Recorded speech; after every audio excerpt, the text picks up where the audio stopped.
खुलुमबाय बड'लेण्ड रादाब नायगिरि बयनिसिमबो फुंबिलिनि गोजोन हामलायथि बावहरबाय।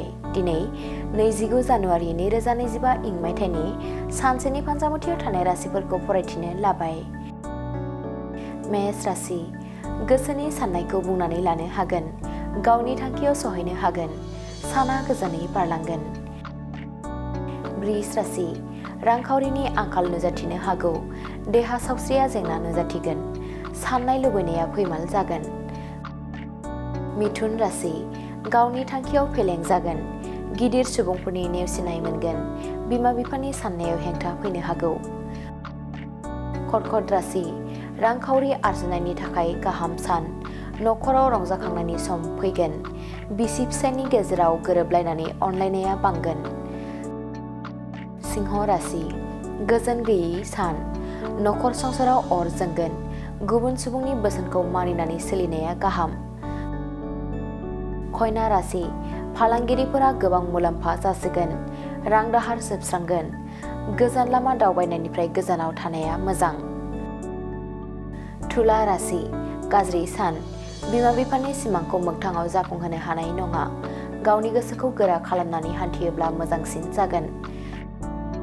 वृश्चिक राशि हरखाबै दावबायनो खाबु मोनगोन, आंगो लोगोफोरजों मोजां सम बारहोनो हागोन, साना रंजा बाजाजों बारलांगोन।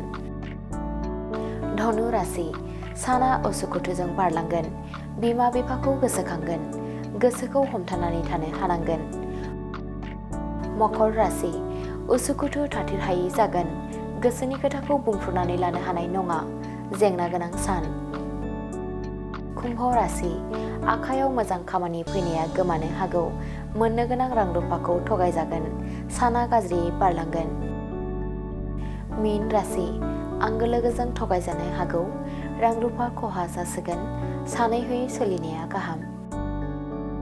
दिनैनि राशि फरायथिनाया एसेनोसै। बेजों लोगोसेनो दिनैनि साना बुहुमनि साफ्रोमबो सुबुंफोरनि थाखाय गाहाम जाथों बेखौ बड'लेण्ड रादाब नखरनि जानानै इसोरनि खाथियाव आरज गाबनाय थाबाय।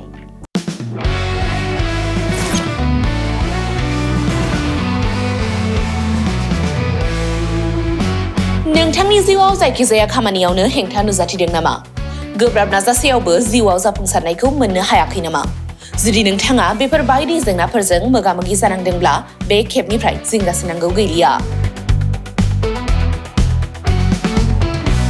मुलुग दरबाराव तन्त्र मन्त्रनि थाखाय बयनिख्रुइबो मुंदांखासिन थावनियानो जादों मायां। मायांखौ साधु बिद्यानि रायजो होननानैबो मिथिनाय जायो।